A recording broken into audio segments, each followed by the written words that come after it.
conteúdos exclusivos, produtos e fornecedores com a qualidade da feira hospitalar, networking com profissionais referência no mercado. Essa é a Hospitalar Hub, uma plataforma cheia de informações relevantes que fica disponível para você durante o ano inteiro.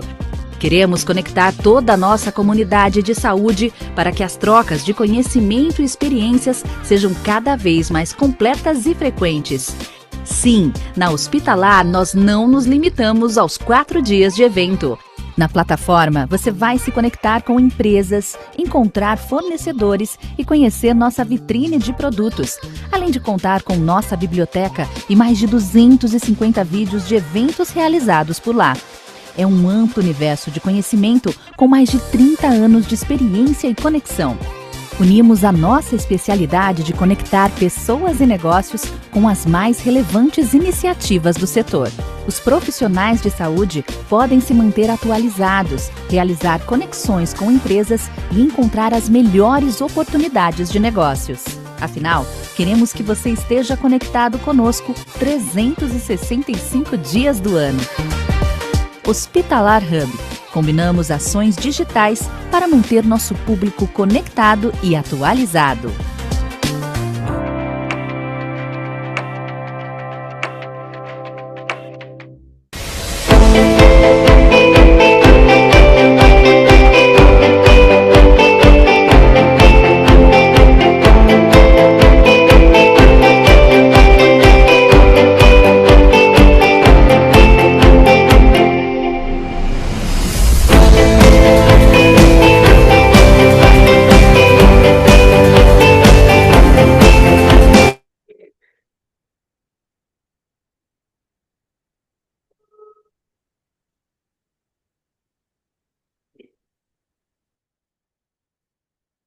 Olá, boa tarde a todos. Sejam muito bem-vindos, bem-vindas ao Aquecimento Hospitalar Hub.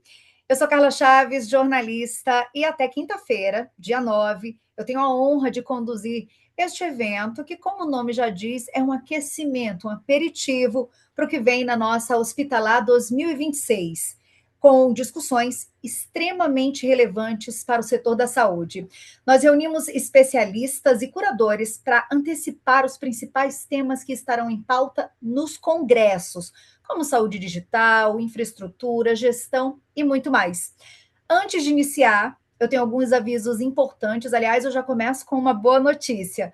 Todos que participarem ao vivo aqui das nossas sessões vão receber por e-mail um cupom de desconto para os ingressos de visitante e para os congressos presenciais. É uma excelente oportunidade de você já garantir a sua participação com desconto. Lembrando que o Hospitalar acontece de 19 a 22 de maio no São Paulo Expo. Aqui em São Paulo falta muito pouquinho mais de um mês, então já garanta seu ingresso. E como a gente viu no nosso vídeo de abertura, no Hospitalar Hub, a nossa plataforma digital, você fica conectado ao evento 365 dias por ano, com conteúdos, agenda, conexões e acesso ao ecossistema de saúde, antes, durante e depois da feira. Inclusive, todo este evento de aquecimento vai ficar gravado para você acessar a hora que quiser depois, assistir novamente, ou então, para quem não conseguiu assistir aqui ao vivo, também poder acompanhar, porque, como eu disse, serão discussões interessantíssimas. E, para finalizar os nossos recados, eu convido você a participar deste evento ativamente. Como? A gente tem um chat, então qualquer dúvida, questionamento, basta escrever no nosso chat, que a nossa equipe está acompanhando, e no final os nossos especialistas vão tentar responder o máximo possível. Talvez fique alguma coisa para o dia do congresso, afinal é um aquecimento, mas a gente vai tentar responder o máximo possível. Bom, recados dados, agora vamos ao primeiro encontro do dia, que, aliás, é uma das grandes novidades da Hospitalar deste ano. Eu estou falando do CBCLIN, o Congresso Brasileiro de Engenharia Clínica, que chega para ampliar o olhar sobre tecnologia, inovação, gestão dentro da saúde. A cada ano que passa, a engenharia clínica é uma questão cada vez mais estratégica dentro dos hospitais. Eu estou falando de eficiência, integração tecnológica, segurança do paciente, O uso de dados para tomada de decisões, quem está inserido nesse ambiente sabe bem o que é isso. Então, para falar do assunto, eu convido três nomes que estão diretamente envolvidos no desenvolvimento deste setor aqui no Brasil: Ricardo Maranhão, presidente da ABCLIN; Pedro Moreira, vice-presidente da ABCLIN; e o professor Said Jorge Calil, que é curador do Congresso Brasileiro de Engenharia Clínica e que vai conduzir esta conversa, e a quem eu já passo a palavra. Sejam bem-vindos todos os nossos participantes. Professor, a palavra é com o senhor. Um excelente evento. Carla, muito obrigado. Olá a todos. É um prazer estar aqui com vocês. Vamos fazer um aquecimento, vamos puxar o assunto sobre engenharia clínica. E eu espero que vocês estejam vendo a minha tela. Está aparecendo para Tá, vocês? tá. Ótimo. Eu queria falar um pouco com vocês sobre o que está acontecendo na engenharia clínica hoje. Aliás, eu já fiz várias palestras sobre isso, mas essa aí eu procurei dar um toque um pouco diferente, um tema um pouco diferente para vocês, para a gente começar a discutir depois, tá? É, um dos, aliás, a engenharia clínica hoje, eu não vou falar só do Brasil, não, eu vou falar do mundo inteiro. Acho que só do Brasil vocês já conhecem. Mas vamos conversar um pouquinho sobre o que está acontecendo lá fora. Eu sempre mostro essa evolução da engenharia clínica aqui no Brasil, e agora ela começou a ficar mais ou menos mundial, porque eu trago coisas de lá que está acontecendo para mostrar como a gente aqui no Brasil começa a tem que agir, vamos dizer assim. Então, quando a gente chegou lá em 1970, 1980, a engenharia clínica era gerenciamento de manutenção, segurança e aquisição. E quando a engenharia clínica começou aqui no Brasil, era isso aí também. De 1990 a 2017, pessoal, olha isso. 2017, vocês tiveram uma evolução, a engenharia clínica teve uma evolução de diversas disciplinas por quê? Porque a área de saúde estava exigindo isso.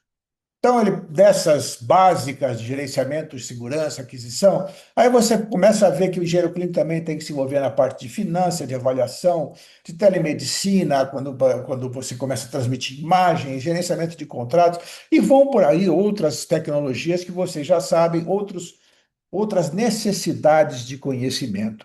Eu estou falando até 2017. Eu posso até dizer até 2020, tá? Vamos lá ver o porquê. E pus até a reabilitação aqui, vocês vão ver um pouco mais do que o que eu quero dizer sobre isso. Bom, a dificuldade da engenharia clínica no mundo, não é só no Brasil, não, tá? E para falar isso, dessas dificuldades, eu tenho que falar o que está ocorrendo no exterior, para vocês perceberem como é que a evolução da engenharia clínica em lugares diferentes evolui diferente. Muito bem. O problema é que as tecnologias na área de saúde estão acompanhando, estão crescendo tão rápido que o engenheiro clínico hoje ele não consegue acompanhar os avanços de saúde. E não é só o engenheiro clínico, são os professores de engenharia clínica também não conseguem. A maioria dos engenheiros clínicos, engenheiros biomédicos, eles não têm informação. Quais são esses requisitos necessários para essas novas atividades? Tá? E um problema também, é isso aí que eu digo, a maioria dos países não tem especialistas, professores, com conhecimento de entender as necessidades. Se você prestar atenção nos cursos, cada professor entende de um módulo. Mas quando você fala na engenharia clínica como um todo, não tem condição. Você tem que chamar um monte de professores, um monte de gente para poder atualizar os alunos. E assim mesmo, eu digo o seguinte: não é com um ano de engenharia clínica que você vai aprender na engenharia clínica. Eu tinha curso, era coordenador de um curso, e eu sempre dizia que vocês iam, pelo menos a engenharia clínica precisaria de 2 a 3 anos para conseguir assumir, para conseguir ministrar todos os conhecimentos que vocês teriam necessidade. E o pior de tudo é que os tomadores de decisão, normalmente os diretores dos hospitais, eles não conhecem a área de saúde, não conhecem, desculpa, a área que o engenheiro clínico pode atuar. E principalmente, pessoal, essa redução de risco que o engenheiro clínico pode promover e economia para a área de saúde. Isso é importantíssimo e o engenheiro clínico não divulga isso. Ele tem um pouco de receio para divulgar. Vamos lá para frente um pouco.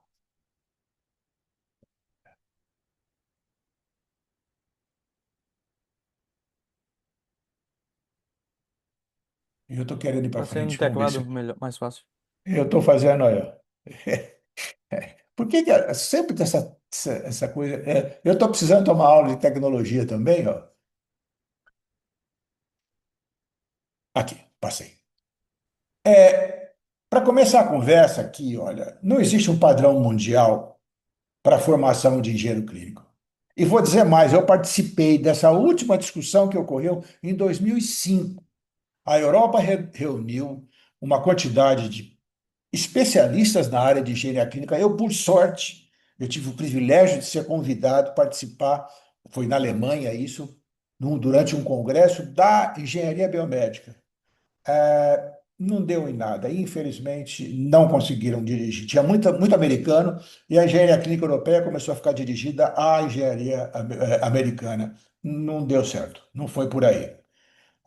E não existe um padrão de certificação. Tá? Cada país que desenvolve a certificação desenvolve o seu próprio modelo, o que é mais ou menos razoável, porque a certificação normalmente é dedicada às necessidades do país. Tá? Vamos lá. Deixa eu falar um pouquinho agora sobre a engenharia clínica nos outros países. Para vocês verem como a engenharia clínica se desenvolve em diferentes países do mundo, vou falar um pouquinho sobre a Inglaterra, ou o Reino Unido. A Inglaterra Professor tem um Calil, organismo. perdão, vou interrompê-lo um segundo. Sua câmera baixou?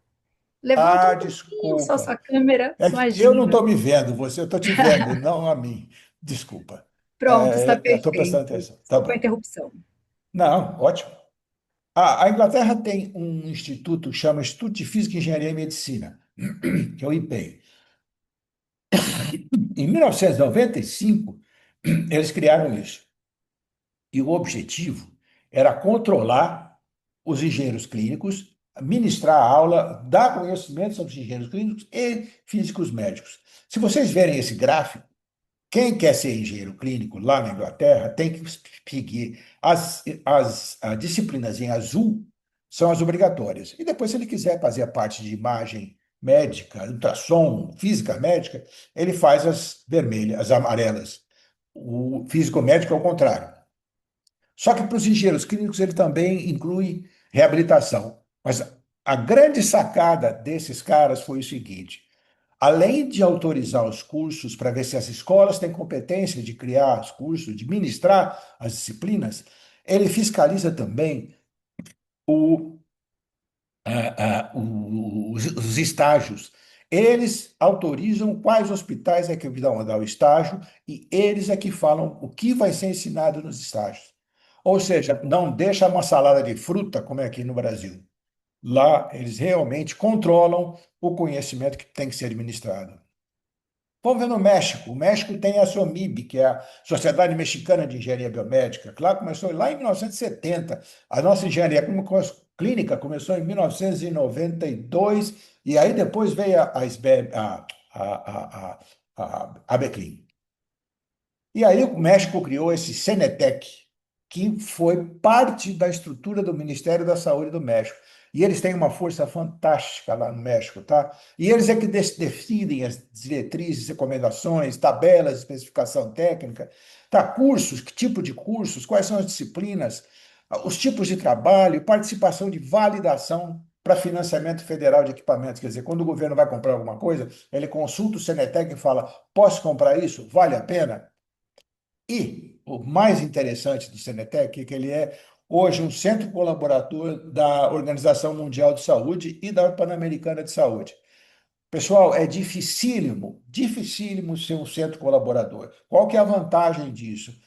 Todos os trabalhos que a Organização Mundial de Saúde precisa fazer, eles se dirigem a esses centros colaboradores. Tem vários no mundo. Inclusive, o Centro de Engenharia Biomédica na Unicamp, ele chegou a ser um centro colaborador, mas por outros motivos, ele perdeu.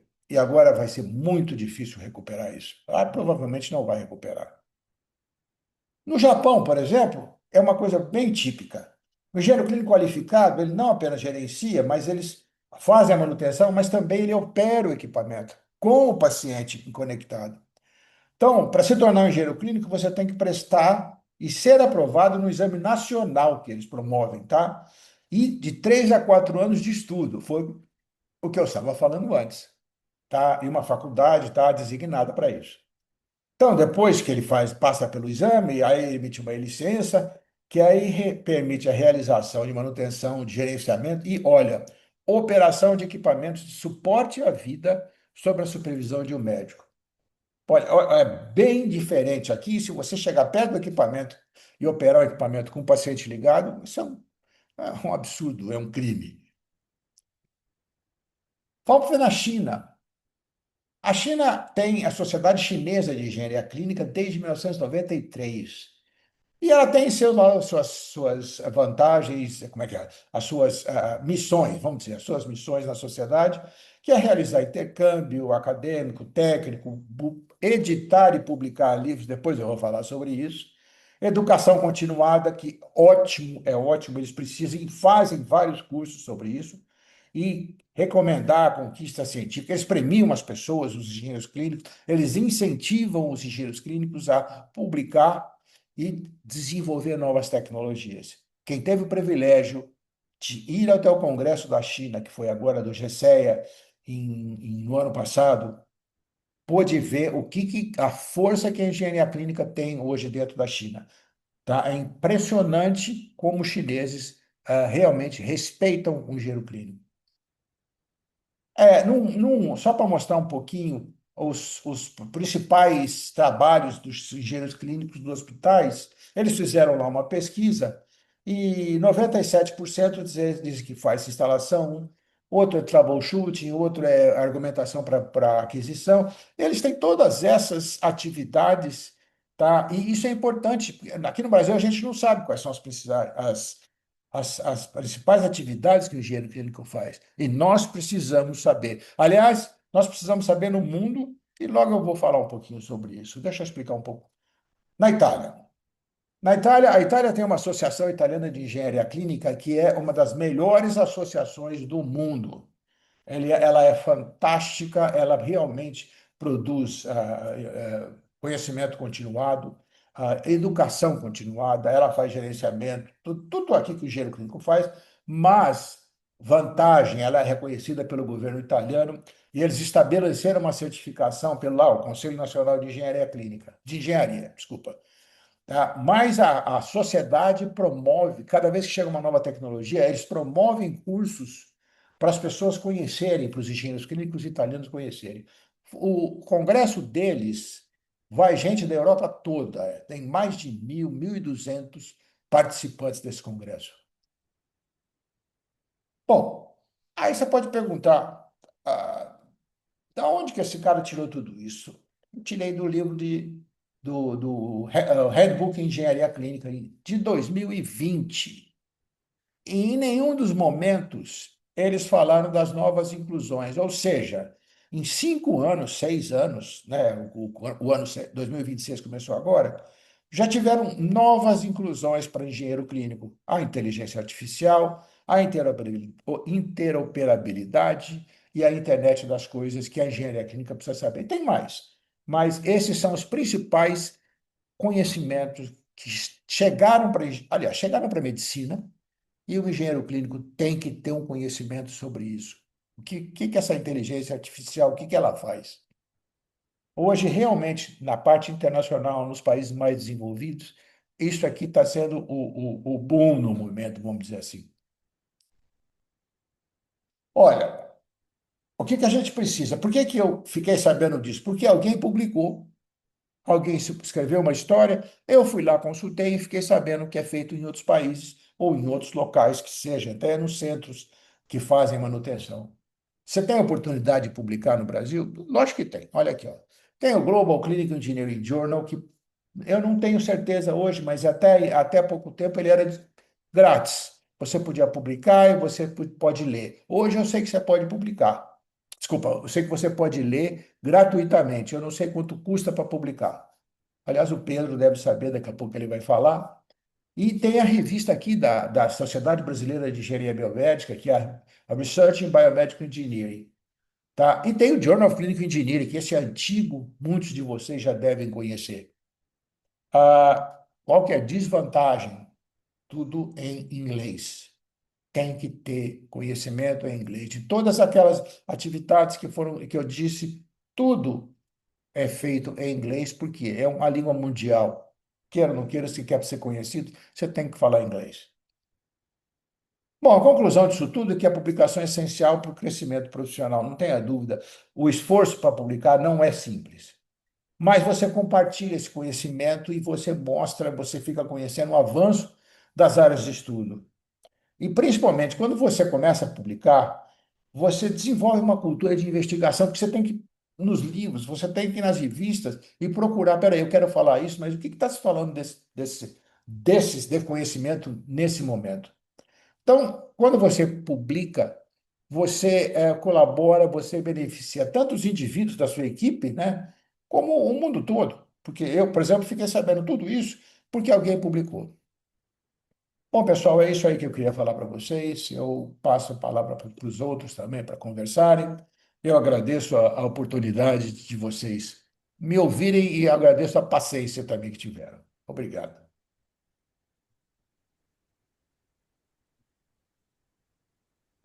Será que tem alguma pergunta? Você foi claro. Bem lembrado, professor. Inclusive, eu vou aproveitar aqui essa transição para lembrar quem está nos assistindo. Se houver alguma pergunta, por favor, escreve lá no nosso chat, porque sempre que tiver uma oportunidade, eu trago aqui para os nossos especialistas responderem. E agora, Pedro, Ricardo, com os senhores. Claro. Ricardo, fica à vontade, presidente primeiro. Obrigado, Pedro. Calil, sempre é uma honra ter te ouvir, né? Como aluno, como Isso. companheiro aí nessa área de engenharia clínica aí por tantos anos. E eu falo que eu tenho muito orgulho de ter sido seu aluno lá em 96, 97. Nunca imaginei que 30 anos, 30 anos depois a gente estaria aqui junto, aqui falando ainda de engenharia clínica, né? Então, mas o mais importante é que o que você passou aqui ficou muito interessante, que eu resgato lá como aluno, lá atrás, como a engenharia clínica evoluiu no Brasil nesses 30 anos.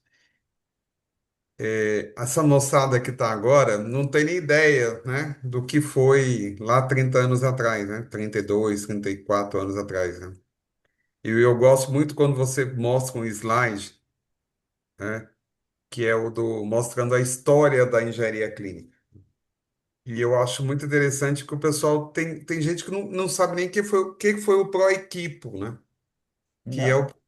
que é o programa que deu o primeiro start no Brasil na formação de engenheiros clínicos. E eu tive orgulho de ser um desses, né? Com muito orgulho de ter sido escolhido aí pela Unicamp, ter feito uma bolsa do MEC, do Ministério da Saúde, para estudar engenharia clínica.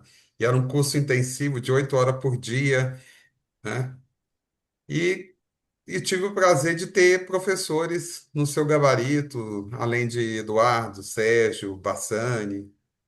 Então, foi muito legal ter, né, Hermine. A gente teve, aquela época, a engenharia, como você colocou no slide aí, era restrita a certos assuntos, né? E a gente tinha que ler livros e mais livros, todos em inglês, porque não tinha nenhum material na época em português, né? Um material brasileiro. E de lá para cá, como a engenharia evoluiu, né? Porque depois, até com projetos do Ministério da Saúde, como o projeto RefoSUS, o senhor teve o prazer de coordenar um livro que todo mundo usa até hoje, que é o GEMA, né? Que é o de gestão da manutenção de equipamento. Eu gostaria de colocar isso aqui, porque tem gente que não conhece essa história, Calil, né? E o GEMA foi uma referência, e ainda é uma referência, né? de todo esse material da engenharia clínica, porque não tinha nada em português, e você, junto com a Marilda, veio e montou um projeto na Unicamp, foi selecionado pelo Ministério da Saúde, né, na época do projeto ReforSUS, para fazer esse projeto de capacitação de mais de 1.000 engenheiros, mais de 1.000 gestores de manutenção no Brasil, 3.000, né, E gestores de manutenção. E isso em 99, 98, 99, né? 2000, né? o livro 2001. é 2002, dois né? mil. E, então, gente, imagina, né, ainda não era nesse nível que a gente tem hoje de difusão de tecnologia, de imagem, de vídeo, né? Era um CD que era, que era encaminhado com um livro. Então, e aí a gente chega aí na evolução da engenharia clínica com a RDC2, depois agora, né? E aí eu chego num ponto que eu falo, com a formalização, como você falou aí, do projeto de acreditação e trazendo o selo ONA de engenharia clínica nos últimos anos. Então, a gente vai evoluindo de uma forma dentro da engenharia clínica no Brasil, que eu digo com o maior prazer e com a maior felicidade, nós temos uma engenharia clínica realmente brasileira, né? Você falou lá atrás que a gente estava, né, falando com os americanos, e hoje nós temos uma realidade totalmente diferente. Temos uma realidade brasileira, uma engenharia clínica tupiniquim, né? Verde e amarela, e isso a gente ajudou a criar, né? Então você lá atrás começou, a gente veio aí, e o Pedro representa essa nova geração, né, de engenheiros que veio depois, já bebendo de toda essa cultura, mas que realmente nós chegamos num ponto. E quando a gente chega nesse ponto, Calil, a gente está aqui falando de um congresso brasileiro de engenharia clínica dentro do hospitalar. Então, por isso que eu quis fazer esse gancho todo da história, para a gente chegar. Lógico, teve vários outros congressos anteriores, mas a gente entende que a ABCLIN, nos últimos anos, foi convidada para fazer a Arena de Engenharia Clínica, que se a gente pensar, são poucas arenas que tinham dentro do hospitalar nos últimos 5 anos, e a Arena da Engenharia Clínica sempre foi aqui, sempre estava ali, com a sua temática de engenharia, e nós, tanto eu e Pedro, como diretores da Beclin, e você, Calil, como nosso guru e o nosso consultor, nos ajudou a fazer todas essas arenas, que foram 4. E chegamos no ponto do início desse ano, no final do ano passado, início desse ano, a Hospitalar nos trouxe um novo desafio, que é fazer um congresso, novamente, ter um congresso brasileiro de engenharia clínica dentro do hospitalar. Tiveram outros em outras gestões, do Ferrelli, do Rodolfo, né, do, Hermine, do, Gilbertone, do Hermine. Gilbertoni, do Hermine, né? Tiveram outros congressos. E aqui nós chegamos num ponto de resgatar o congresso. E o que eu queria pontuar é que o nosso congresso tem um diferencial, Cali. Tem 2 anos que a gente. Isso é uma batalha sua e da Léria, de a gente buscar, junto à comunidade da engenharia clínica do Brasil, artigos científicos. Então, a nossa gestão abriu essa oportunidade. Fizemos uma seleção há 2 anos atrás, tivemos 12 artigos, não é isso, Pedro? Isso. Ano passado nós tivemos 25 artigos e ainda não terminou o prazo, que é hoje, já tem 38, 4. 34. Então ainda vai chegar aí, eu acho que no mínimo uns 40 aí até o final da noite, né? Porque tem gente que ele escreve até na última hora, no último minuto. Mas o que é interessante é que a gente começou a cutucar essa comunidade da engenharia clínica no Brasil, mostrando que é o que nós precisamos produzir artigos. E é o que você pontuou na sua fala aí, muito importante. A gente precisa escrever e mostrar o que a gente está produzindo nesse país. Porque não é só o dia a dia, são as experiências exitosas, e isso nós trouxemos na nossa gestão. e nós abrimos um grande espaço dentro desse congresso, que vai ser no dia 21 de maio, o dia todo. Nós vamos ter alguns palestrantes, que daqui a pouco o Pedro pode falar um pouco desses palestrantes, mas o mais importante do congresso é a nossa produção científica, que nós estamos no terceiro ano consecutivo batalhando e trabalhando para que ela seja divulgada. Então, e esse é um dos grandes papéis da Beclean, que é divulgar o conhecimento, difundir esse conhecimento, e nós estamos fazendo isso através, antes da Arena, nos últimos 2 anos, e agora através do CBClean, que vai ser o nosso Congresso Brasileiro de Engenharia Clínica, que vai ocorrer na quinta-feira, no dia 21 de maio, dentro da feira hospitalar, no mezanino da feira, que começaria às 8 da manhã, vai até 6 da tarde. Então, eu quero deixar isso bem claro para vocês, comunidade da engenharia clínica. Vai ser lá no mezanino, o congresso Brasileiro de Engenharia Clínica na quinta-feira, dia 21 de maio. Guardem essa data. Esse vai ser o dia da engenharia clínica no hospitalar e precisamos de vocês lá com a gente, participando. Palavra sua, Pedro. Ô Pedro, antes de você falar, eu pediria que você falasse um pouco sobre dessa apresentação que eu fiz, o que o Congresso aqui está cuidando para suprir, para que os engenheiros, os participantes do Congresso possam saber um pouco do que está acontecendo, dessas atividades que eu falei que está acontecendo, mas no Brasil não tem ainda. É, prazer estar aqui com vocês. Professor Calil, como sempre, uma honra estar aqui com você, Ricardo. É, eu ia comentar vários pontos antes de chegar aí ao Congresso, né? Falar sobre. Uma das minhas aulas nas pós-graduações é sobre engenharia clínica no mundo, até por um pouco da minha experiência, e trazer esse benchmarking do que a gente faz dentro do Brasil, o que é que está sendo fora. É importante até para a gente saber o quanto o Brasil está evoluído em muitos pontos. O ponto todo que foi falado sobre a evolução, né? Eu ia até brincar falando sobre o futuro. O Ricardo falou sobre vinha um CD, vinha um livro, né? Não tinha um chat GPT ou um Cloud AI para traduzir para você de inglês para português. Que isso hoje, para quem está começando ou quem começou há pouco tempo, facilita muito a vida. É.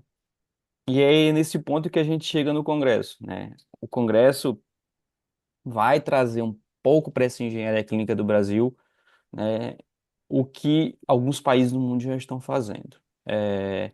Trazer o que é que se pode fazer de inteligência artificial dentro do nosso dia a dia.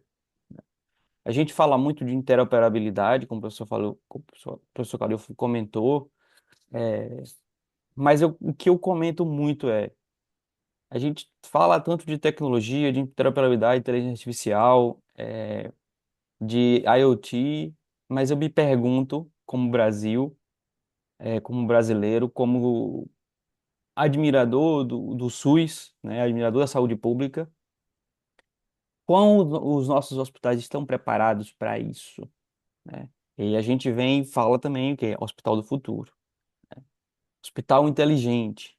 O que é um hospital inteligente? E a gente estava tendo essa conversa. É, são pontos que a gente precisa debater, né? O SUS tem um grande projeto de hospital inteligente, assim como outros países também têm, e que a gente tem tentado observar. Teve agora o ministro da Saúde na China, o professor Calil comentou da China, que é um país para a gente aprender muito, né? Não só como funciona a engenharia clínica na China, mas na evolução da gestão, da aplicabilidade da inteligência artificial, da interoperabilidade, que é surreal comparado com a nossa realidade, né? Tudo bem que a China tem aí, se eu não me engano, que a gente viu no Congresso Internacional de Engenharia Clínica e Gestão de Tecnologias Médicas na China, no ano passado, a China tem hoje, dentro da Associação Chinesa de Engenharia Clínica, 83 mil engenheiros clínicos chineses, certo? Hoje a gente tem no Brasil cerca de 4, 5 mil engenheiros clínicos né, atuando, né, formados, não atuando simples.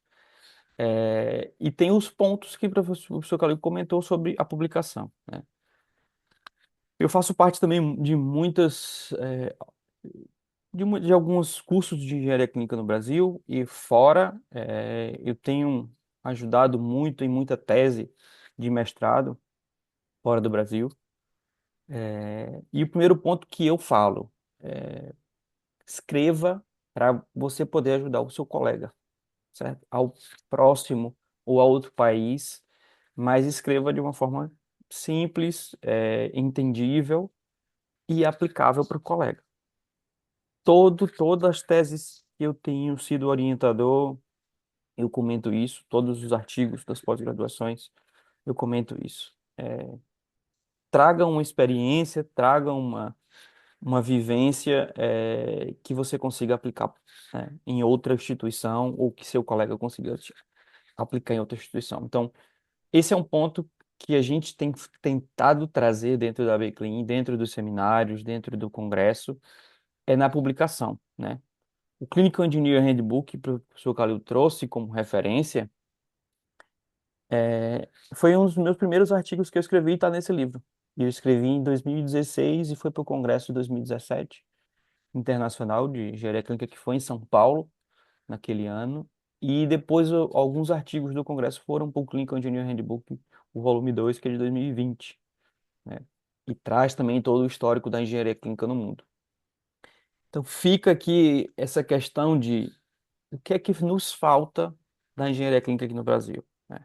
E é o que a gente vai abordar dentro do congresso, né? Sobre inteligência artificial, né? A gente está trazendo, para mim, é o maior nome no mundo de inteligência artificial voltado para a área da saúde, com projetos no mundo todo, Estados Unidos, Índia, Inglaterra, com um livro muito interessante. Ele tem um livro muito interessante de inteligência artificial para engenharia clínica, com todo o conceito, né?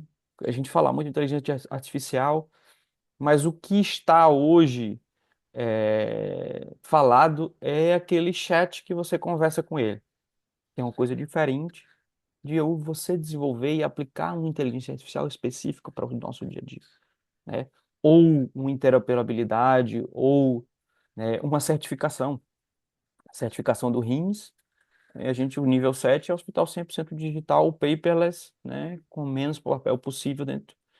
E aí deixo a pergunta aqui para vocês. Quantas engenharias clínicas participaram disso no Brasil, de ter uma certificação nível 7, de paperless, né, de integração de equipamentos médicos? Se eu não me engano, hoje no Brasil só tem 4 ou 5 hospitais que têm essa certificação. Acho que nem o Albert Einstein tem hoje, o RIM7. E é um processo de mudança de cultura. A gente vem falando de cultura e mudança de cultura e aprendizado, e investimento. A gente fala de investimento na saúde, e esse investimento da digitalização, da interoperabilidade, da inteligência artificial tem um custo alto. E é como o professor Carlos comentou, a gente entra na engenharia clínica pensando em tudo, em tecnologia, pensando em TI, pensando em inteligência artificial, contabilidade, financeiro, gestão de projetos. Então, tudo interligado, né, num foco maior, que é a segurança do paciente, principalmente, mas nesse processo todo de integração, né? E a ligação que a engenharia clínica tem com a assistência, com a infraestrutura, com a CCIH, hotelaria, eh, TI.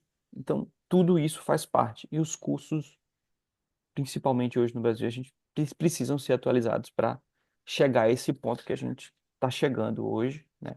Em 6 anos, 5 anos do Handbook, Clinical Engineering Handbook lançado em 2020 para 2025, muita coisa mudou. Em 5 anos, muita coisa mudou.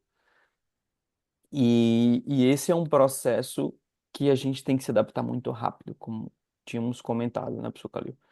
Se a gente não se adaptar rápido, não só a engenharia clínica brasileira fica atrás, mas como o processo de evolução tecnológica também fica para trás. Porque se a gente não pensar não só na engenharia clínica, infraestrutura, parte toda de TI, infraestrutura de rede, eh, treinamento para quem está na ponta, médico, enfermeiro, até chegar a gente a engenharia clínica e os hospitais inteligentes, como a gente tem falado dentro do Brasil, não vão nunca chegar àquele ápice que o mundo hoje espera. E a gente ia trazer para o Congresso uma pessoa que seria muito interessante, mas ela ficou impossibilidade de vir para falar de como a Inglaterra tem hoje hospital digital sem estrutura física, né? Que é muito interessante. Imagine a gente consegue fazer isso no SUS. Mas isso também vem de cultura, socioeconômica do país, tudo isso vai variar muito. Então, são pontos Pedro, que a gente vai falar muito no Congresso. Pedro, tá me ouvindo? Tô ouvindo.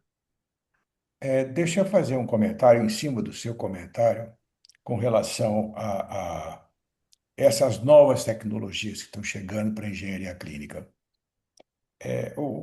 A engenharia clínica, ela tem uma grande especialidade, é perder o bonde. Está sempre perdendo o bonde.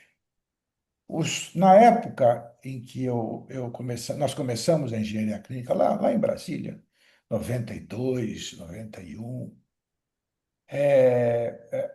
a física médica estava brigando igualzinho. Tão abandonada quanto a engenharia clínica. Só que a física médica já existia um pouquinho e a engenharia clínica estava começando. Aí teve aquele acidente de Goiânia, do Uhum. Césio. Tem até um filme na Netflix que é Tem. muito, muito bem feito sobre o que aconteceu ali, tá? Qual foi a tragédia que poderia ser até muito, muito maior. É, os físicos foram bem espertos. Eles então iniciaram, ou junto ao governo, a obrigatoriedade, eles foram propor a obrigatoriedade de fiscalização dos equipamentos de física que usavam imagem, radiação ionizante, radiação não ionizante, e hoje os físicos são, aqui principalmente no estado de São Paulo, tá? Eles são chamados para fazer a fiscalização. Existe um órgão que fiscaliza isso. Eu não sei em outros estados, eu sei isso aqui sobre o estado de São Paulo.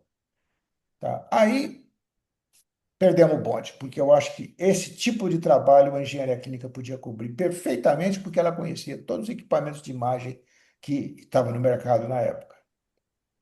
Mas tudo bem, é perdoável, porque a gente estava começando engenharia clínica. E aí nós ficamos nesse, como é que chama agora? Se fala de void, né? É aquele buraco no espaço que tem milhões e milhões de anos-luz. E nós ficamos nesse void aí até 2021, 22, quando começou o Covid. E o Brasil desenvolveu um trabalho muito bonito com relação ao Covid. Os engenheiros clínicos realmente se dedicaram. Morreu. Não fizemos mais nada. Conclusão, continuamos, voltamos para o void.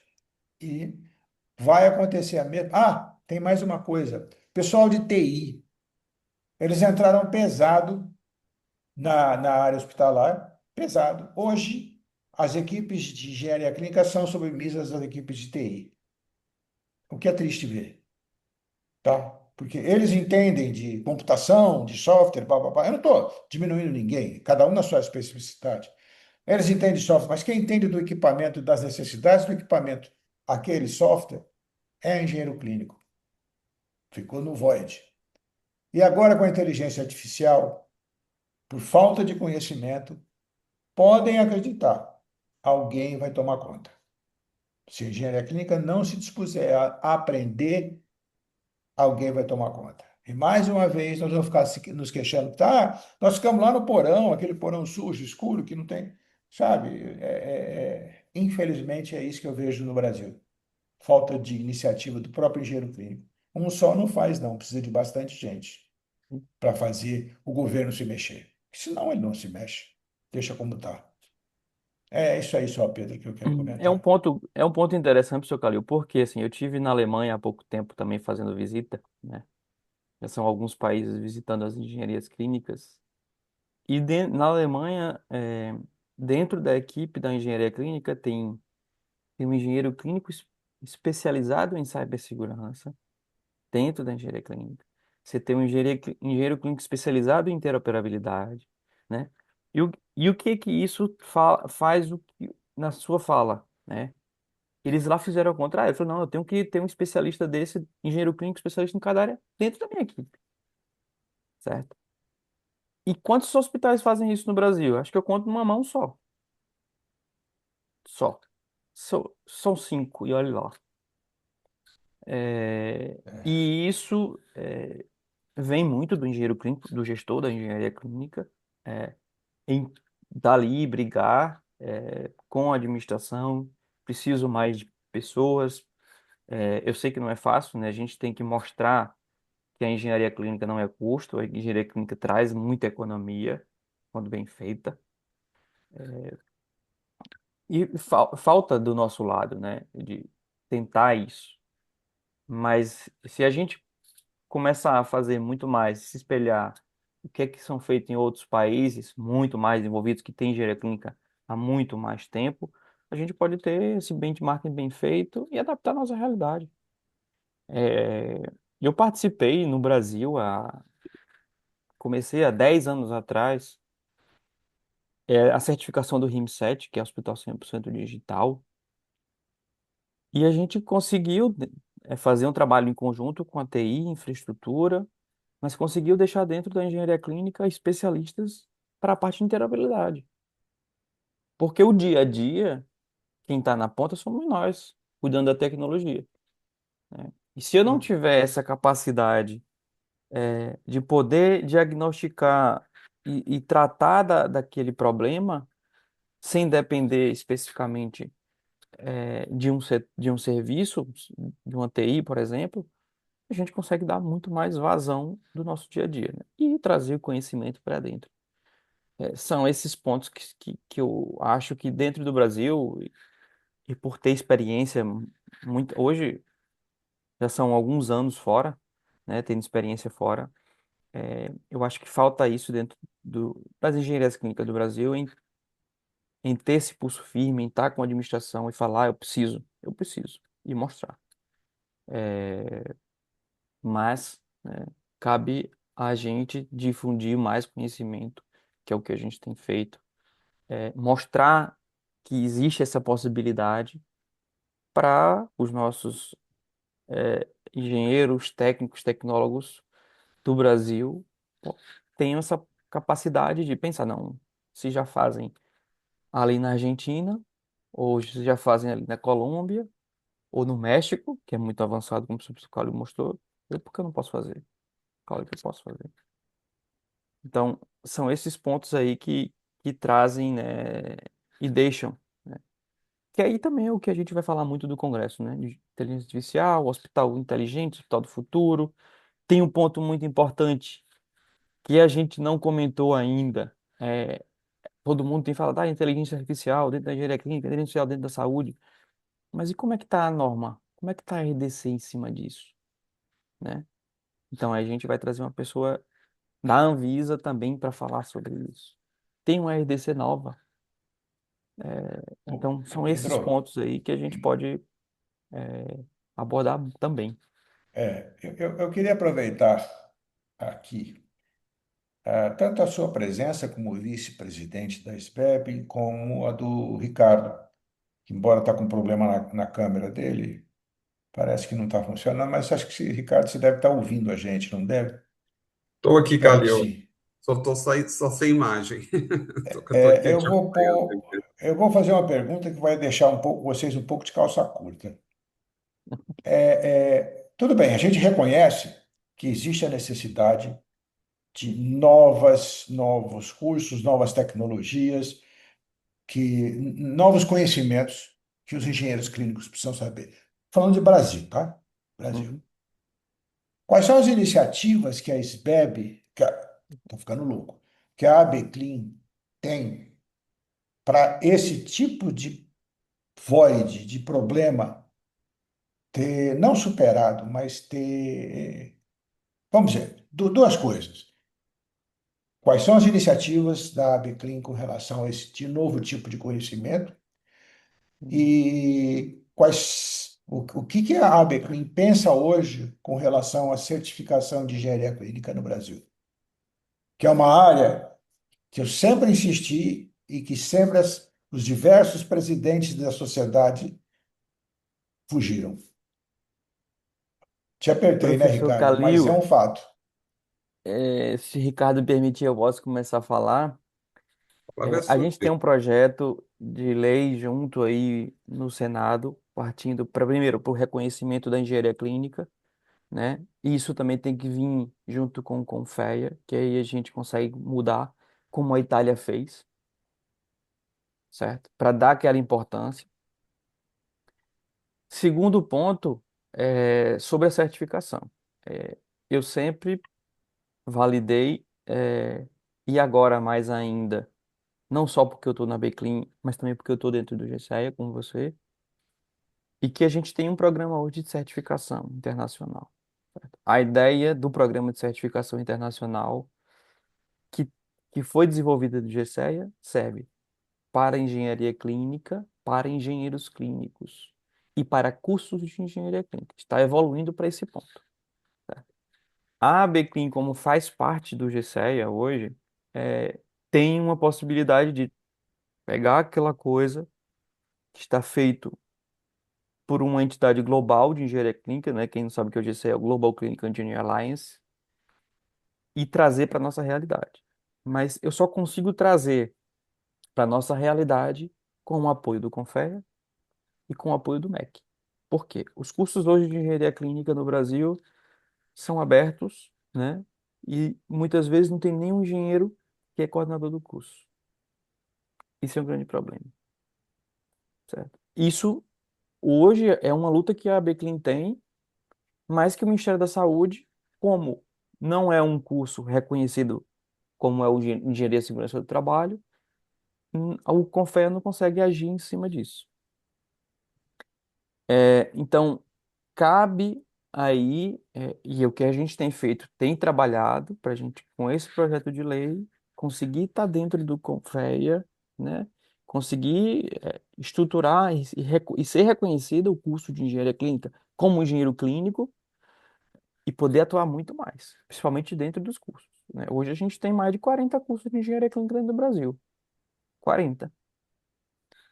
E aí eu falo, também numa na mão são os 5 cursos que eu recomendo, até por conhecer bem a grade. É, então, são pontos que precisam ser destravados politicamente também para a gente conseguir avançar junto com o CONFEA, né, Conselho Federal de Engenharia, e poder, junto com o MEC, atuar dentro desses cursos, porque muitos cursos também estão aí, porque é só o PDF. Para o aluno ler, não tem a prática, você falou muito bem da prática, como é feito na Inglaterra, é, e para mim é muito importante. Eu tive minha prática quando eu fiz meu curso de engenharia clínica, mas hoje a maioria não, né, quer só o diploma, porque eu sou engenheiro clínico, sou especialista em engenharia clínica, sem ter a prática. E a prática, como você bem disse, o nosso país vizinho, Uruguai, tem um programa muito interessante para residência de engenharia clínica. São 2, 3 anos dentro do hospital, com o programa do curso inteiro, você debatendo isso. Como é que a gente consegue fazer isso? Eu só consigo fazer isso quando for obrigatório eu ter meu coordenador como engenheiro, eu ter engenheiros dando aula com experiência para estar no dia a dia. Porque, e primeiro, é uma especialização em engenharia clínica. E aí eu tenho advogados, eu tenho enfermeiros, e eu tenho outras profissões que também podem fazer o curso porque não é reconhecido ainda pelo CONFEA. Então, não é fácil. É Pedro, um caminho. eu vou aproveitar a deixa, com a permissão de vocês, para fazer uma pergunta. Diante do que você falou, o que que hoje, na tua visão, na do Ricardo, na do professor também, um engenheiro clínico deveria obrigatoriamente sair sabendo fazer e não sabe? Para mim, hoje, o principal ponto em 2026 é a parte de infraestrutura de rede e a parte de TI. Hoje eu conheço muitos engenheiros clínicos, engenheiros biomédicos, que não sabem nem configurar uma impressora no computador. E a gente está numa era completamente digital. A gente tem lidar com tecnologias o tempo inteiro, a gente tem que interligar elas, tem que ligar elas a sistemas, e a maioria não sabe o mínimo de infraestrutura de rede ou de protocolo de rede. É o mínimo para mim. Eu, como engenheiro clínico, eh, trabalho em várias instituições, em vários países, é o que eu vejo e que faz falta. E não é só no Brasil, tá? Eu vejo em países da Europa que também chega engenheiro biomédico que não sabe nada de TI. E para mim esse é um principal ponto que falta. Principal ponto que falta. Depois tem a parte de conhecimento das tecnologias, a prática hospitalar é muito importante, saber falar a linguagem do médico, do enfermeiro, com a administração do hospital. Então, mas para mim hoje é muito mais importante. O que falta nos cursos é a parte de TI, né? E aí falando de inteligência artificial, vai entrar também. Carla, eu quero complementar um pouquinho o que o Pedro está falando. O que realmente hoje está importando nos hospitais também é o custo. Custo de manutenção, custo dos equipamentos, custo de ter um equipamento não é pequeno. Então, em outros países, os engenheiros clínicos atuam nessa área econômica. Por exemplo, o médico vai comprar um equipamento, ele vai para o engenheiro clínico e pergunta: quanto vai me custar esse equipamento daqui 5 anos? Quanto que eu devo cobrar a cada exame para que daqui 5 anos ele esteja pago e eu posso trocar o outro? Né? Quanto vai ser as despesas que eu vou ter com esse equipamento em termos de manutenção, de instalação, dos reagentes que vão nesse equipamento, dependendo do equipamento que for. Se o engenheiro clínico pelo menos pudesse entrar nessa área, e ele tem isso em alguns cursos já tem isso. Ele pudesse entrar nessa área, ele vai mostrar o valor dele dentro do hospital. Porque é lógico que o administrador hospitalar ele quer alguém que possa aí orientá-lo. Aí você fala, não, mas contrata um economista. O economista não entende de equipamento. Então ele vai precisar, tudo que o equipamento vai precisar, ele vai ter que perguntar para o engenheiro clínico. E é conta demais. Não tem muita coisa para saber, mas tem que saber. E eles, infelizmente, não ousam falar, eu sei fazer isso. Porque muitos saem de cursos, como o Pedro falou, tem 40 e tantos cursos, eu não sei a grade de todos, porque não é obrigatória. Então, eu não sou contra, Pedro, aqui uma enfermeira faça o curso de engenharia clínica. Eu não sou contra, não. Conhecimento não é exclusividade de ninguém. Ela pode fazer, ela só não vai atuar. Mas se ela conhecer, ótimo. O engenheiro agrônomo, ele quer conhecer engenharia clínica, conheça, ele vai lá para o curso, mas não vai atuar. Aqui Calil, hoje está uma baderna, você infelizmente. pontuou bem claro essa questão.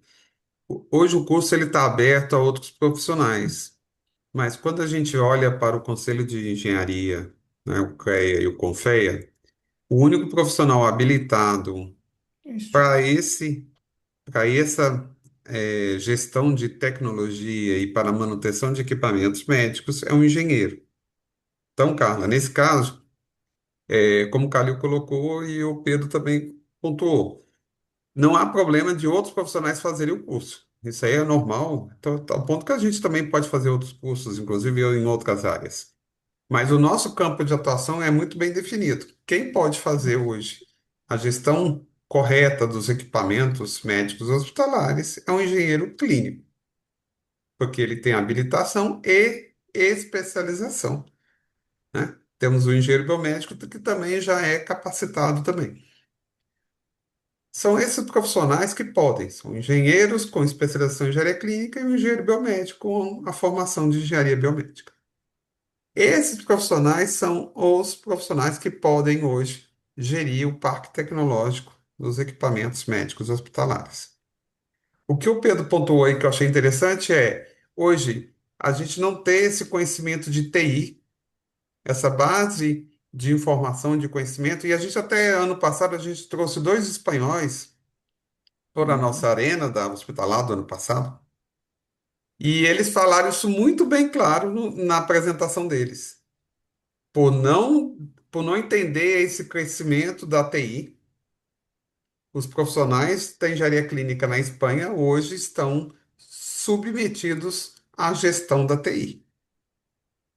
E isso é um ponto de atenção. Mas, ao mesmo tempo, eu olho para nossa realidade, eu não vejo esse horizonte. Eu acho que a engenharia clínica conseguiu ter seu protagonismo. Entendo o que o professor Calil colocou em relação ao Covid. Poderíamos continuar tendo um maior protagonismo? Sim, poderíamos. Mas aí, eu acho que ainda a gente tem como fazer isso, porque aí eu olho, Calil, com outros olhos, que é o exemplo do selo ONA de Engenharia Clínica. Nós estamos com protagonismo, dentro da busca pela qualidade dos hospitais, que hoje, quando se fala em qualidade em hospital, a área de gestão de tecnologia é da engenharia clínica. Qualquer hospital hoje que tem padrão de qualidade tem uma engenharia clínica. Então, eu digo que o mercado reconhece a engenharia clínica. A gente ainda não teve o reconhecimento do nosso conselho, mas nós já estamos reconhecidos em outros departamentos. Então, exemplo, a ONA tem como eu falei, hoje o manual de engenharia clínica da ONA mostra que a gente tem a sua importância. Ao mesmo tempo, qualquer hospital hoje que busca algum padrão de qualidade, seja ONA, J-Commission, Quemento, etc., tem uma gestão de tecnologia e tem uma engenharia clínica definida. E eu ainda falo que não é só nesses hospitais, tá, Calil? Se a gente pensar hoje, o, o PAD, que é o Programa de Diagnóstico por Imagem, também tem uma gestão de tecnologia. O PAOC, o PAC, que são de parte de laboratórios de anatomia patológica, também tem programas onde a engenharia clínica está bem definida. Então, e agora, eu ainda faço mais uma provocação, Galil. E agora, o pessoal da odontologia também está buscando um padrão de qualidade de gestão de tecnologia. Então, nesse caso, eu acho que a engenharia clínica ela se posicionou de uma forma que a gente hoje, para ter um padrão de qualidade definido em um estabelecimento de saúde, ele precisa do engenheiro clínico. Então, mesmo a gente não tendo reconhecimento do nosso conselho, nós temos reconhecimento do nosso mercado. E eu digo, quem define contrato, quem define a contratação, não é um conselho de engenharia, sim sim um contratante. Então, acho que o mercado já nos reconheceu. E para nós, esse é o ponto que eu digo para você, primeira fala com você no início da nossa fala aqui. 30 anos atrás, ninguém sabia nem o que era engenharia clínica. Hoje, 30 anos depois, nós estamos aqui conversando sobre engenharia clínica. Lógico que ainda não chegamos num ponto ótimo. Podemos evoluir? Podemos. E esse é o nosso papel, né? Como associação, Exatamente. como professores, como coordenadores de curso, como engenheiros atuantes na área. O nosso papel é esse. E eu gosto muito da fala do Ferrelli, que ele fala: juntos somos maiores, somos melhores.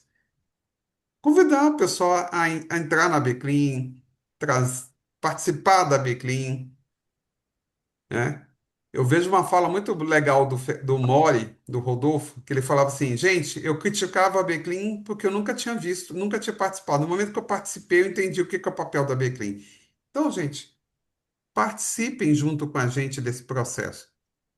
E, novamente, cara, quando a gente está convidando o pessoal para o CB Clean, é exatamente para isso. Para que eles vão, que eles nos encontrem dentro do Congresso, entendam as demandas da engenharia clínica, converse com o professor Calil lá no dia, entenda um pouquinho essa história e que possa caminhar junto com a gente nessa caminhada para que a gente possa fazer uma engenharia clínica melhor e maior no futuro. Perfeitamente colocado, Ricardo. É sempre bom lembrar isso, porque às vezes as pessoas pensam em congresso, imaginam aquela cena de palestra seguida de palestra, mas para além das palestras, que sim são muito importantes, você tem um dia inteiro dedicado àquele assunto com profissionais relevantes da área, permite também que você tenha essa troca de experiências. E é nessa troca de experiências que às vezes as ideias aparecem, né? Que tudo vai evoluindo. Agora eu vou aproveitar para fazer mais uma provocação, porque eu até anotei aqui, a gente já falou de alguns pontos, né? A questão da IA, falta de currículo padrão, a velocidade que a engenharia vem mudando e que muitas vezes não está se acompanhando isso. Na opinião dos senhores, dentre tudo isso, o que hoje é realmente o maior gargalo falando da engenharia aqui no Brasil, principalmente? Você Por favor, fala, comece. você fala de engenharia clínica, né? Isso, exatamente. Onde a gente acha que entende. Ah, Pode e falar, só Pedro. engenharia clínica. Exatamente. Exatamente. Qual é o maior gargalo para você, professor Na Calil, que a opinião de gente tem no vocês, Brasil? qual o maior gargalo? Porque depois eu venho com outra pergunta. Um Justo. segundinho só. Eu já falo com você, tá? É, É, o que eu acho gargalo de qualquer coisa no mundo é a educação. Para mim, é a educação. Se você faz a educação de forma correta, você tem os profissionais de forma correta. Infelizmente, a educação da engenharia clínica, deixa eu fechar aqui. Eu acho que esse é o gargalo nosso. Falta de um currículo padrão, falta de reconhecimento na área, mas principalmente falta de controle da educação que está sendo oferecida para os engenheiros clínicos. Com educação, você consegue o resto, para mim. Pedro, Ricardo? eu concordo com o professor Calil, né? Até porque a nossa RDC fala muito sobre quem gerencia as tecnologias médicas dentro do hospital, a RDC nova, que é um profissional habilitado, né, dentro do seu conselho, que somos nós, dentro do CREA-CONFEA, mas que o principal ponto, eu acho que em qualquer coisa, é a educação, e a gente hoje peca muito nisso. Eu vou acompanhar o voto do relator, Carlos, do nosso decano Said Jorge Calil e do meu vice-presidente Pedro. E eu vou até um pouquinho mais. A educação não é só na engenharia clínica, já é na formação do engenheiro. Tanto o Calil quanto o Pedro, que são professores, eles vão entender bem o que eu estou falando. Quando a gente pega lá, eu tive o prazer de ter uma disciplina dentro de uma turma de engenharia elétrica e de mecatrônica. E quando eu trazia um texto de engenharia clínica para o aluno ler, o aluno ele não, ele assustava. Aí eu falava assim, gente, vocês nunca leram um texto? Muitos alunos falavam assim, não, eu estou aqui no último ano, nunca li um texto de engenharia até agora. Então eu ficava preocupado com isso. Então, a formação do engenheiro clínico, o problema não é nem a formação dele. O Calil colocou isso bem claro. Existe o problema dos currículos, né, que não serem, né, unificados. Tem cursos de engenharia clínica que nem professor de engenharia tem, tá? Já tivemos esse tipo de formação. Então, mas eu digo que, além disso, nós temos o aluno que nenhum curso de engenharia de graduação ele teve bem. Então eu tenho um engenheiro que não fez um bom curso de graduação, ele vai para uma pós-graduação que também não é muito bem definida, e esse é o profissional que está no mercado. Lógico que eu estou falando, né, o pior dos casos, né? Tem vários cursos muito bons no mercado aí. Então, essa é uma questão, e eu acho que piorou também um pouco, porque a maior parte dos cursos migraram para cursos online. E eu vou dizer bem claro, dar uma aula com um professor, dar uma aula para um aluno, 12 horas de aula, com o cara com a câmera desligada, você não sabe o que que ele está fazendo. Exatamente. Então, o Pedro até apontou isso aí, se não me engano, ele falou assim, o cara só quer só quer o diploma. E aí é esse o profissional que está no mercado. E esse não é o profissional que nós queremos. Nós queremos profissionais capacitados, treinados e que consigam enfrentar essa evolução da tecnologia que está muito grande. Então, eu lembro que nós conhecemos aí um tempo atrás o professor Zé Alberto, ele falou assim, gente, não dá para parar de estudar. Nós temos que estudar. Quanto mais, mais ainda. Porque a tecnologia está chegando num ponto de evolução que a gente vai perder vai perder o bonde da história. Então, não tem jeito. O engenheiro clínico, ele está fadado a estudar e muito, porque ele tem que correr para entender todos os processos de tecnologia que estão crescendo o tempo todo e cada vez mais. Então, o Pedro comentou a questão da TI, mas não é só TI, é tecnologia mesmo. A evolução dos equipamentos está muito rápida. E o engenheiro que não entender isso, e é por isso que nós temos o quê, né, cara? A feira hospitalar. Exatamente para isso, né? Para que a gente possa entender as Juntar tudo. tecnologias que estão ali, para entender os fabricantes, entender os equipamentos, porque só assim a gente vai começar a entender um pouco o que está acontecendo nesse mercado da saúde, que é muito grande e que a gente precisa estar o tempo todo. Então, a feira é para isso. Então, temos, né, além da formação e conhecimento aí através dos nossos congressos e workshops, nós temos também que nos aprofundar nos equipamentos e a feira é exatamente para que a gente possa atuar, Eu entender um acredito que você pouquinho até disso. antecipou um pouquinho a pergunta que eu ia fazer logo em seguida, porque a gente tem um recorte de quem ainda está se formando. E aí eu queria falar de um segundo recorte, que era o que o Ricardo já vinha falando, é quem já está na área, quem já está no setor. Muitas pessoas que estão acompanhando aqui já trabalham, já atuam. O que essas pessoas precisam focar? É em tecnologia? Então, É uma boa pergunta.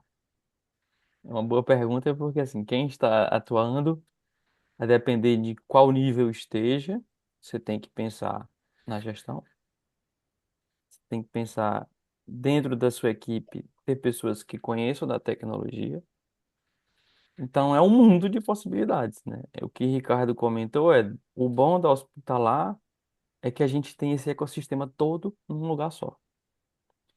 E aí a gente consegue ver tudo. Um pouco de gestão, um pouco de tecnologia, um pouco de interoperabilidade, inteligência artificial.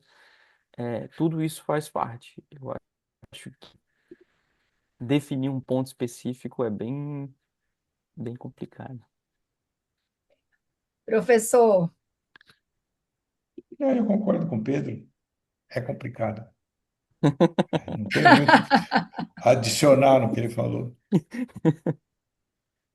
Tá certo. perfeito. Ricardo?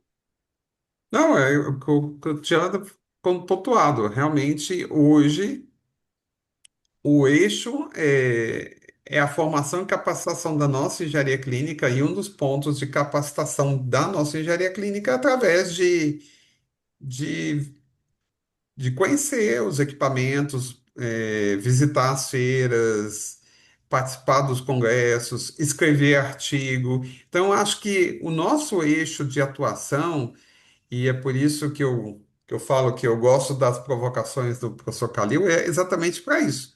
Porque a gente entendeu bem que hoje eu só consigo formar um bom engenheiro clínico se eu tiver uma boa educação. Então, uma delas é através da ABEM, participando aí ativamente com o Hospitalar nesse congresso e anteriormente nas arenas, formando e capacitando esse corpo de engenheiros e não nada melhor que dentro da feira hospitalar, onde a gente pode trocar ideias, trocar experiências e aprender um pouquinho com cada um daqui, Calil, Pedro e os demais diretores aí da Beclin que vão estar lá participando do congresso junto com nossos palestrantes. Perfeito, Carla, professor. Pois não. não, eu queria relembrar uma coisa, o Ricardo sabe isso. acho que o Pedro também não estava nessa história. Foi em 2010, quando nós fizemos um congresso. Na época foi o Einstein que promoveu o congresso, mas eu acho que era a Beclean na época, ainda era o congresso da Beclean. E nessa reunião, nós solicitamos todos os coordenadores de cursos de engenharia clínica, de formação de engenheiros clínicos, que viessem para que a gente discutisse para o Brasil um currículo básico. E foi feito isso. Nós discutimos, houve concordância, lógico que eu, não, eu achava que tinha que ter física médica, eu falei, não tem problema, pessoal, o problema é assim, monta um conjunto básico de disciplina e o resto, você quer pôr corte e costura, ponha, não é problema. Isso realmente, durante alguns anos, funcionou, mas alguns anos. Aí depois a engenharia clínica virou uma base de comércio. Como a engenharia clínica estava sendo, engenheiros clínicos estava sendo bastante solicitado no país, então um monte de faculdade que não entendiam nada de engenharia clínica, como falou o Ricardo, não tinha nem engenheiro, abriram. Vamos lucrar com esse negócio, é uma oportunidade. E aí, como não tinha regra, o governo não fez regra, o CREA não fez regra, ninguém fez regra, a gente não tinha condição de atuar politicamente. Tentamos, mas não deu certo. Aí continuou. Hoje perdeu completamente o sentido de uma disciplina básica. Coloca-se, se treinam, se forma um engenheiro clínico como o coordenador, se é que tem um, ele acha que deve ser. E essa é, de certa forma, a minha mágoa com o que aconteceu no mercado de engenharia clínica. É o samba do crioulo doido. Cada um faz o que quer, professores não são capacitados, professores nunca entraram no hospital para conhecer equipamento. Como é que você pode dar aula de um equipamento que você nunca viu?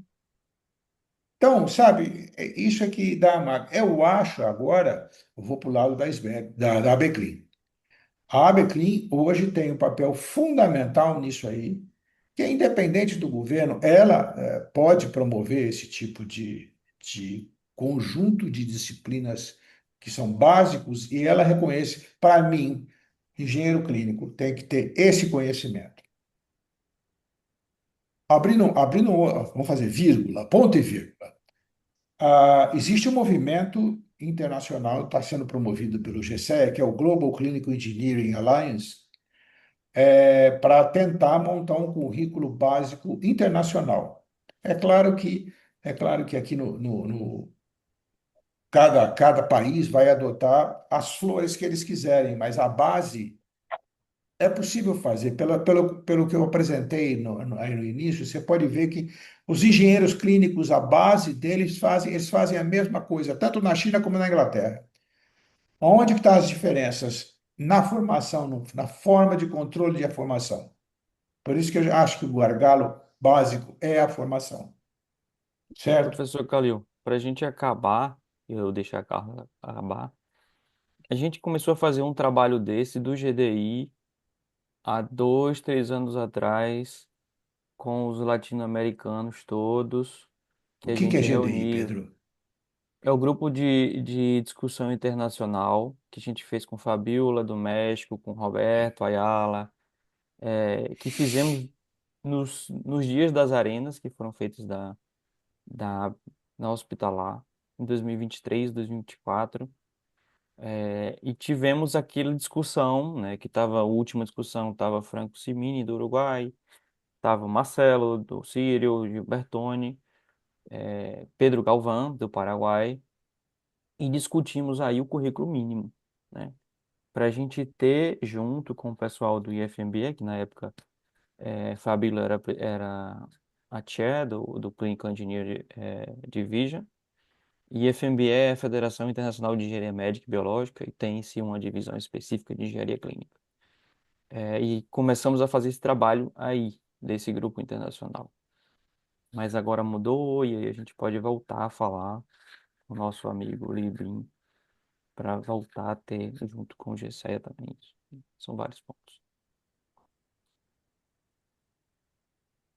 Perfeito, estamos caminhando para o final da nossa sessão, mas antes eu gostaria de pedir para o Pedro, para o Ricardo, para o professor Calil deixar um último recado, um convite, reforçar que a presença de todos é super importante no Congresso. Já falamos algumas vezes, mas não custa reforçar, não é mesmo? Eu posso dizer uma coisa. Eu trabalho na engenharia clínica desde 1987. Vocês não tinham nem nascido ainda.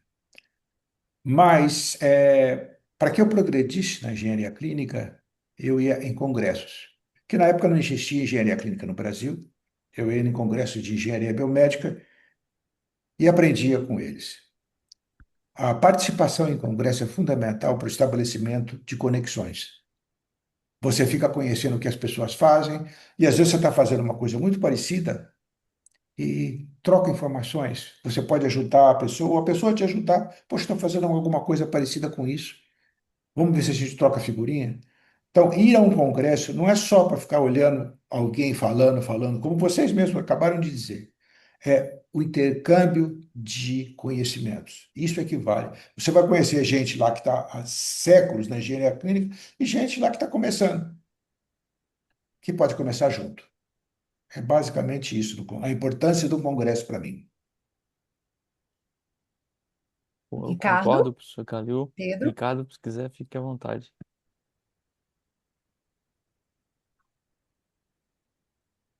pode falar, Pedro.